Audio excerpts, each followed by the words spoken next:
জলমগ্ন শহর, দুর্ভোগে সোনারপুর। নতুন করে বৃষ্টি না হলেও এখনো জলমগ্ন রাজপুর সোনারপুর পুরসভার একাধিক ওয়ার্ড।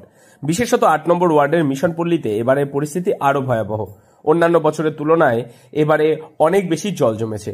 নিচু এলাকা, অকার্যকর ড্রেনেজ ব্যবস্থা আর লাগাতার বৃষ্টির জেরে মিশনপল্লীর মূল মোড় লাগোয়া একটি এটিএম কাউন্টার পুরোপুরি জলের নিচে।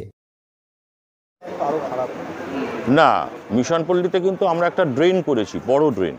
সেই ড্রেন দিয়ে যাচ্ছে এবং সেটা কিন্তু আলটিমেটলি খুঁড়িগাছি খালে পড়ে। আমাদের ড্রেন কিন্তু ক্লিয়ার, ড্রেনের কোনো অবস্ট্রাকশান নেই। ফুল ফোর্সে ড্রেনের জল যাচ্ছে। আমি 5 মিনিট আগের কথাও বলছি।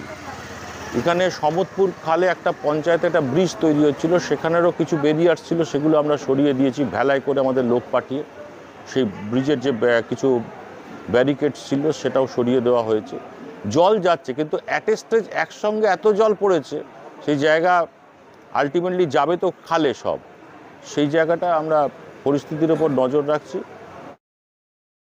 পাশেই একটি চালের দোকান জলমগ্ন হয়ে পড়ায় দোকানগুলি বিনামূল্যে ভিজে চাল বিক্রি করছেন। এই পরিস্থিতিতে রাস্তায় হাঁটা চলার একমাত্র ভরসা ভ্যান, তবে তাতে অতিরিক্ত টাকা গুনতে হচ্ছে। বাইক, স্কুটি কিংবা ছোট প্রাইভেট গাড়ি চলাচল সম্পূর্ণ বন্ধ।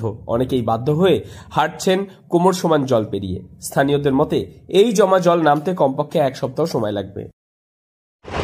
দেখুন, এ তো প্রতি বছরকার ব্যাপার, প্রতি বছরই এরকম। মিশনপল্লীর ব্যাপারটা হচ্ছে, আমরা এমনটাই ভাবি যে মিশনপল্লী বছরে 2বার না ডুবলে বৃষ্টি হয়নি, এরকমই ভাবি। কেন আর এর তো সংস্কার হচ্ছেই না। প্রতি বছর সেই একই জিনিস। প্রতি বছর আমার বাচ্চারা সারদা স্কুলে পড়ে, প্রতি বছর স্কুল বন্ধ হয়ে থাকছে এই জলের জন্য। তো চাইছি যে এটার থেকে নিষ্পত্তি চাই, আমরা খুব তাড়াতাড়ি নিষ্পত্তি চাই। এছাড়া মানে আর কিছু বলার নেই। কেন এইভাবে এই যে ব্যাংকে যাচ্ছি এখন, শরীর এমনিই খারাপ, সেই অবস্থাতেই ব্যাংকে এই অবস্থায় যেতে হচ্ছে। এদিকে 14 নম্বর ওয়ার্ডের বোসপুকুর এলাকায় রাস্তায় জমা জল উঠে এসেছে পুকুরের মাছ। স্থানীয় বাসিন্দারা জাল হাতে মাছ ধরতে ব্যস্ত, যেন জলমগ্ন শহরে মাছের উৎসব। পুরসভার চেয়ারম্যান পল্লব কুমার দাস জানিয়েছেন, নতুন একটি ড্রেন তৈরি হয়েছে যা সরাসরি খালে সংযুক্ত। তার দাবি, এই ড্রেন দিয়েই এখন ফুল ফোর্সে জল বেরোচ্ছে। তবে টানা বৃষ্টির ফলে পরিস্থিতি কিছুটা জটিল হয়েছে তা স্বীকার করেছেন তিনি।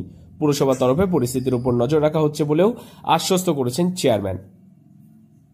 জল যন্ত্রণায় নাজেহাল সোনারপুরবাসী। আপাতত চেয়ে রয়েছে আকাশের দিকে, কবে থামবে বৃষ্টি, কবে মিলবে স্বস্তি। দক্ষিণ 24 পরগনা থেকে সুমন সাহার রিপোর্ট, লোকাল 18 বাংলা।